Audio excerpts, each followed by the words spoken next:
So let's try to be positive. It will definitely get positive. Right now we're in a very nascent stage. Okay. So I'll tell you how it started for us, for CNI YF. How did we get into it? So 3-4 years ago, when I think the government saw the possibility of startups, building up in Nepal, when it all started, they were trying to define what startup in Nepal should be. Like there has to be a proper definition which has to be in place. So at that time, as a organization, we were also approached by the government, DOI, as to helping them define the startup ecosystem. And that's when we realized that now startup is going to grow big in Nepal.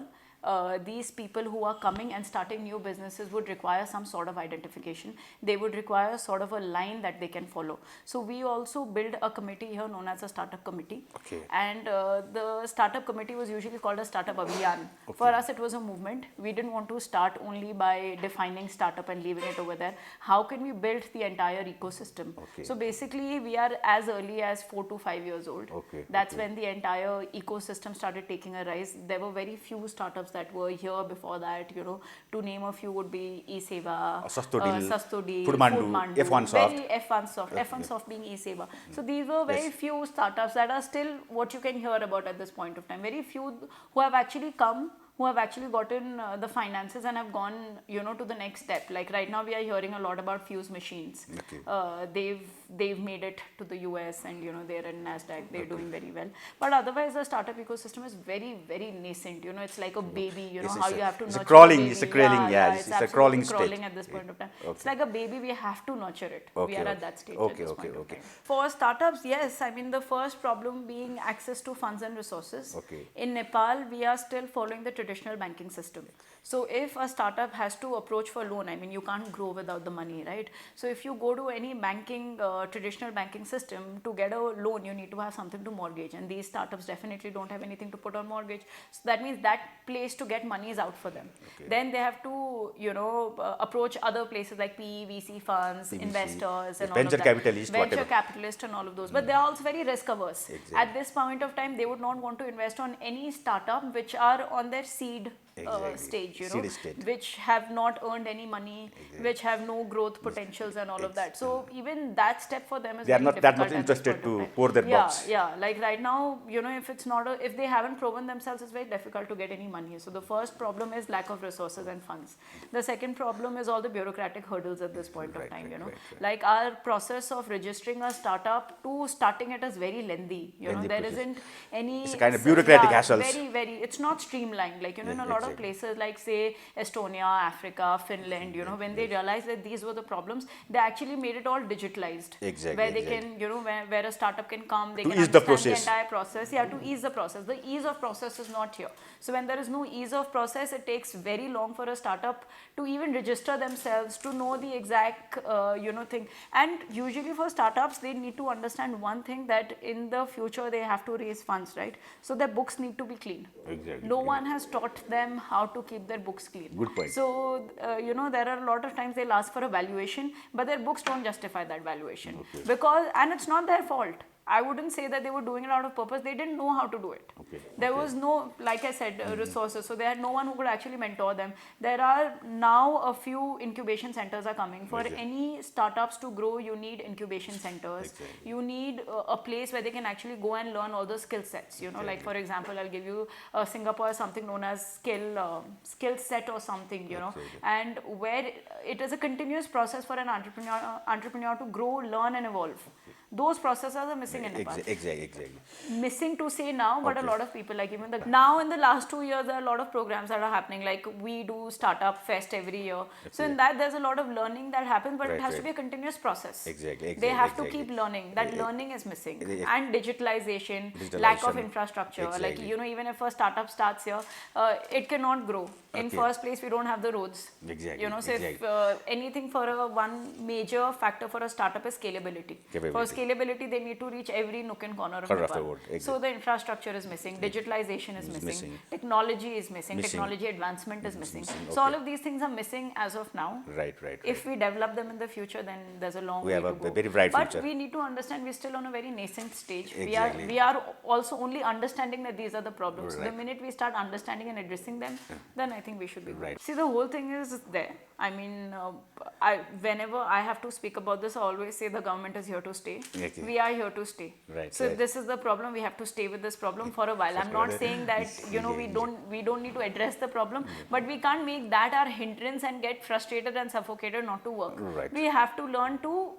go way above it. Okay. At the same time, while I'm saying this, government has launched a few programs. This time I'm assuming the success rate should be high. There's a loan policy that has been started by government. They started, in fact, just 2 weeks ago, they also launched their incubation center. Exactly. So in their loan policy, what they're doing is they had entries this time. I think they got some 1900 entries of startups, of which they're going to segregate, and a few of them are going to get 25 lakhs a mortgage-free loan. Mortgage-free loan, okay. So they are doing what they can do. Okay, It's just that, like I told you, it's nascent for everyone. Even they are learning their way through. Exactly. So It's they a are rolling also process. learning how to deploy that funds. And you're right, that same fund came even last year, which lapsed. Exactly.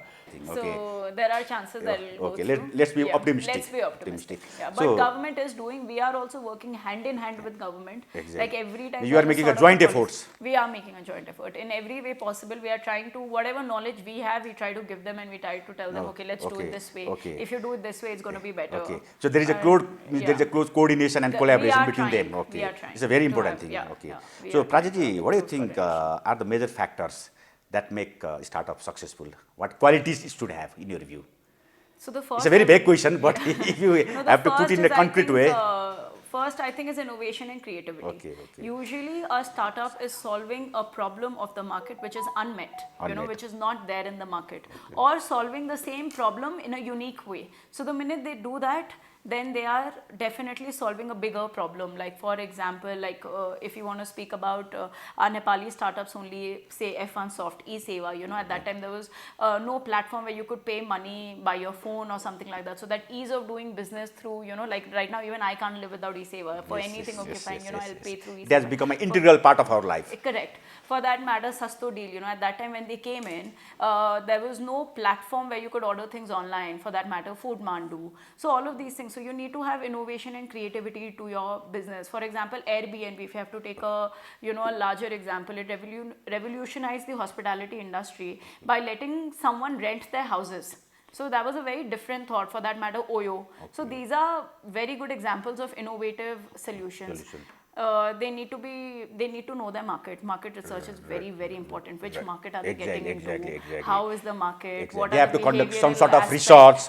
You need to know your market. Exactly. You have to know the nut and bolts. Exactly. If you are getting into the market without knowing the market, is very difficult. Like for an example, I was just reading about Uber when they came to India, and if they had stuck by the credit card system, like everywhere else they take payments through credit card. But in India, not everyone is holding a credit card, right? So when they came to India, they started cash payments. So these are something like you have to adapt yourself to the market. You need to have a visionary leader and a dynamic team is very important. Like the visionary leader has to be there. Like whenever I speak about startups, I always tell them startup is like a bamboo tree. If anyone's heard about bamboo tree, when you grow a bamboo tree for the first 5 years, it doesn't even grow. It's of the same size. And then up to 5 years. Up to 5 years, nothing. There's no change in that startup. So there are times you'll feel that why did I even grow this? It just looks the same every day. But after 5 years, it grows exponentially. Like, it'll make your house look so beautiful. So that's with startups. The first 5 years are very, very difficult. If you sustain. It's a good metaphor, right? So if you sustain and, you have that perseverance to sustain those 5 years, then your growth is exponential. But if you. For up to 5 years, it's a challenging time. You have to keep patience, perseverance, whatever. So for that, a visionary leader is very important, who will stay by those difficult times, because once you've seen those difficult times, only when you'll be able to see good times. Again, an example of Elon Musk, how he changed the entire automobile industry and got Tesla as an SpaceX, whatever. Electric vehicle and Tesla, synonym at this time. So visionary leader, innovation, market, of course, access to fund and resources. Again, like a startup may have an amazing idea, but if it doesn't have access to funds, or for that matter resources like mentorship, guidance, and all of that, then again it goes into vain. They go to vain. The support like business centers, incubation centers, all of that also very important. Okay. Self outside first, enhance yourself here. Know the market here. Don't take that jump so high that it's very difficult for you to not even do your business here, and at the same time you put your step outside, you're not even able to do it there. However, if some businesses have reached a stage where they see themselves into a global economy, technological advancement, access to funds, access to international funds which can come to Nepal and go out is very important. And like I said, market research is very, very important. Like when Uber tried to come to India, if it would have stayed with the same way they wanted to stay, no one succeeds. Like if Oyo is in Nepal, or for that matter, Oyo is anywhere else, they need to know the market that they are in. Like for a lot of examples, like when these multinational companies also, they deploy their businesses in different areas, they market research that area, how that area is, what is the behavioral aspect, how will my business do here, what is the population of this market. So all of those are very important. You can't just think that I have a good idea, oh let's enter this market. It might just not work that way. And technological advancement is very important. If a startup is not reliant on technology, then it's very difficult. I think one of the main factors of startup is scalability. So technology brings in a lot of scalability. So it needs to have some sort of technology that is going in the product. Right. So, like I told you, Startup Fest 3-4 years ago when we started the committee within CNI Startup. So it was a movement for us. We didn't want to stop only by drafting some policies, helping the government form the startup ecosystem. We wanted to raise awareness which was on a greater level.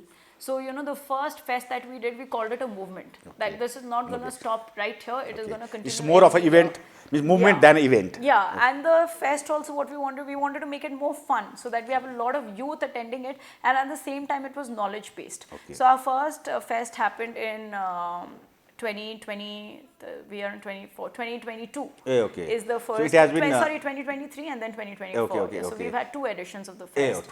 And we had, in the first fest, we had some 5,000 youth attendees. We did it in Solti, our hall was full, we had no place and everywhere it was full.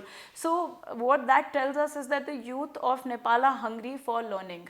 They want to learn, so what had happened is, in my experience, the Meghamalar hall, it had a capacity about 500 to 800 people who could sit inside, and at the same time outside we had a band playing, and we had a lot of fun activities going out outside in the garden area. But all those people didn't want to be in the garden area, they wanted to be in the hall because all the learning was happening there. So in that span of 7 to 8 hours, the hall was never empty.